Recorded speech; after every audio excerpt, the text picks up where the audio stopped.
lang, which is the drafting phase. Binanggit yung mga lason picks, binanggit yung momentum, naglabas ng mga bagong heroes, and these are coaches na alam nating matinik pagdating sa draft. Ano kaya ang aasahan natin from them? Again, keep in mind, Suyu is definitely much playable in the playoffs. Tinanggal yung Matilda Alpha kagad. Full respect from Falcons AP Bren. And there goes Yung the pinanggit Suyu mo. first pick. Yeah, and alam mo kahapon, no, kung babalikan natin, yung alpha na to, 3 games, ito yung ginamit ni MP The King, and it was so effective to the point na Falcons AP Brand decided to go through with banning it. Ngayon pa lang, Oh, first wow. phase ng draft. Aba, parang hindi. Ito, hindi na, well, technically, Uber pa rin naman kasi may Hylos, may Revitalize. Pero may Ling on the hands of MP The King. And the thing about the Hylos pick of Blacklist International that I really like is that it's nice up against the Suyu. Kasi ang gusto ng Suyu, up close and personal eh. Na parang lalapit siya, ano ba tawag doon? Parang susugatan kanya 3 beses. Diba? Yung washing-washing. Washing kanya ng 3 beses. Pero trip kasi ng Hylos eh. Ang problema lang is may mobility rin kasi yung Suyo. Parang nga siyang pinapagitnaan ni Nolan, tsaka ni Julian, na parang may burst capability Yes. si Suyu, pero meron din siyang pang-out. Yeah, and alam mo, no, ang speaking of ube, sino ba ang pwedeng gumamit ng ube than this Faramis? But then going back to the point, isa din siguro sa mga pwede kong ihalin tulad dito sa Suyu na to, yung para siyang may same mechanic ng Yi Sun-shin. Kasi nakakatuwang makita, but ang naging response is this Lu Yi. Can I just say na parang sobrang bilis mag-draft nung parang may Blitz, sagot agad doon sa mga heroes nila. Pero parang direct answer siya, if I'm not mistaken, tama ba, Midnight? Ang malupit dito, best of the best talaga. Kumbaga, Alright. naglabas yung dalawang kapitan natin nung kanilang mga best hero. Remember, even nung time na hindi meta si Faramis sa international tournament, sabi ni Few, wala akong pakialam. And ito yung talagang ito yung identity ng Falcons AP Brand. Ever since Coach Trevor went to this team, parang nandoon yung idea na sound lagi, fundamentally speaking, yung kanilang draft. And that's also one of the biggest reasons why the Faramis works with Falcons AP Brand. Pero with Blacklist International, yung naharap nating bagong code dito sa kanilang gameplay, it was also reintroduced nung bumalik si Haji sa support and nilabas niya yung kanyang Luwei. And ito yung mga utility gameplays na nakikita natin from both sides. So magandang laban to kasi talagang kumaga nagtatapatan sila ng mga secret weapon nila. Oo, and grabe, Lu Yi, na parang for the longest time ang lagi nating ina-associate with Haji nung mga panahon na nasa peak yung Blacklist International, Eve Farsa. And now parang entirely different concept kasi ang goal ng Lu Yi ay makapag-provide ng parang in a way, espasyo sa mapa. Pero yung pagkakaban ng Ruby and Nathan right now ay specifically targeting Oheb. So I think Harith, pina-force nila na mag-Harith Yeah, Harith si Lunox. Oheb. I think Harith Lunox ang pinaforce dito ng Falcons AP Brand. Unless they find a different marksman here for Oheb, ilalastik talaga nila. Maganda yung Arlot answer kasi it's a decent solution versus the Netherrealm. And it's also nice to have this kind of XP laner against mobile assassins like like the Suyu. Ang lamang lang talaga ni Suyu dito sa laban na to is again may additional sustain coming out from the Netherrealm. Yep. So hindi ganun nakakatakot yung Louis, Arlot, Hylos. It's just a matter of enough ba yung damage output ng Blacklist International. So heading into the last phase of Falcons AP Brand, Marksman and potential rogue na kulang nila. And the XP. Oh, Glue. I like this! So, this means na yung kanilang gatot is gonna be Ogwen Zero. Yes. Kasi Glue is for Flap PG. Ano kaya yung kanilang magiging hero for Super Marco? Claude, feeling ko nga. Claude. Bea, Pwede din sila Kari. Kari. Claude or Kari. Oh, kasi parang yung crowd control dito ng side naman ng Blacklist International medyo iba pa. Iba ang ating, okay, Kari for the lineup of Falcons AP Brand. Ano ang best na hero ngayon? Harith talaga yata yung naisip ko na parang in a way kayang Glue, pumalag. Yun yung Glue problema. marami, Sinet-upan talaga nila yung yung Glue. Yeah, Harith. Ayan na. So, it's Harith para dito sa Blacklist International. So, parang early answers dun sa mga threats supposedly from Blacklist and even for Falcons sa AP Bren. Anong thoughts nyo dyan? Nagre-react yung dalawa kasama natin dito eh. Iniisip ko lang kung may sagot yung Blacklist International dun sa Glue tsaka Gatot. Kasi merong sagot yung Falcons AP Bren dun sa Hylos pick. So, sobrang... Yeah. Ang pinakamalaking problema ng Falcons AP Brand dito is yung Link. Pero if makaharap na snowball dito yung FCAP, I think they're gonna be able to transition out of the mid game much better compared to what the Blacklist has in their composition.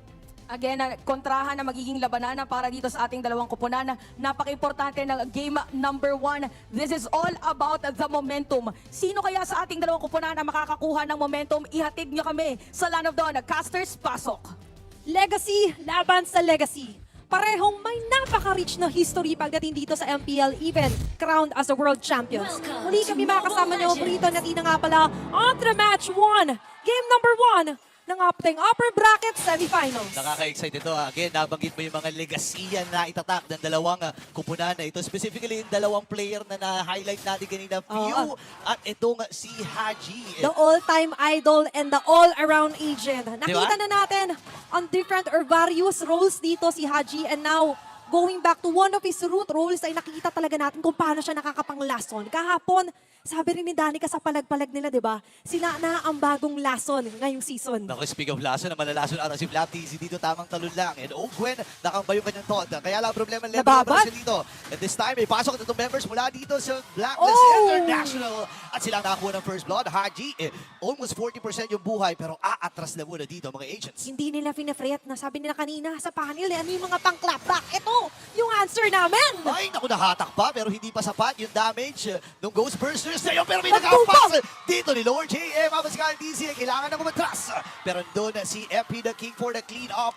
Maagang pang-aabuso mula sa Blacklist International. Sabi mo, clean up, ang aga rin nilang nagwawalis dito sa loob ng mapa. And definitely, nakita natin ngayon yung early strengths ng isang liga. And with that, level 4 achieved na agad-agad for MP the King. Naku, mahirap ito kung retrihan lang ang pag-uusapan. Actually, na-point out ito ni Coach kahapon, na itong isang Suyu ay mahirap kalaban. Oo. Di ba? Dahil meron siya, yung second skill niya, pag pinindot mo kasi yung parang Balmond yun eh.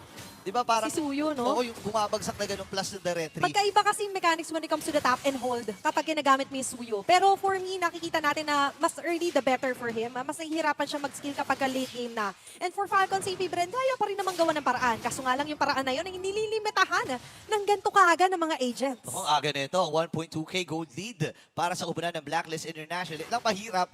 Nakakuha na kagad ng kill yung Ling. Alam mo naman yung snowball na inaabangan ng isang Ling. Kapag umabot ka na ng 5-minute mark na May hindi ka pa criteria namamatay, Oo. tapos nakakakuha ka kagad ng mga kills mo, talagang machechikan at machechikan yan. Ganoon naman sa Falcon sa AP Bren, naka-ready naman sila kahit papano. Kung titingnan mo yung kanilang lineup, may extended team fight sila nakakayahan dito. And yung pantunaw mula kay Super Marco Exactly. mamaya. They have each, sabihin natin, pang counterplay dito. Pero ang kalakasan talaga for Blacklist International is the early snowballer scale up here for MP the Kingsling. At hindi na nga questionable yun for now. Lalo na't very comfortable ang kanyang positioning pagdating dito na si Owen mapipilitan pang gamitin agad this early ultimate niya para lang makatakas. Yeah, ganun din naman si Perks. Pero ang maganda, nakikita at pinaparamdam na kagad nila dito kay Ogen na hindi ka pwedeng humarap Hindi sa mga members namin. Hindi talaga. Kahit may revitalize ka pa, kahit meron ka bang steel bones na passive.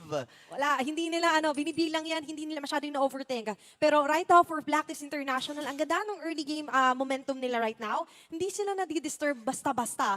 And most likely nakikita natin na mas sila yung mas pupuruhan natin makita na mag-i-initiate ng mga team fights. And speaking of which, maagang diversion play. Ayun na yung diversion play. Flicker out mula kay Super Marco, pero siya ang unang ma-out dito sa may top lane. Nakaunang death na kagad itong si Super Makmak. Ngayon naman si Few ay nakasilip din.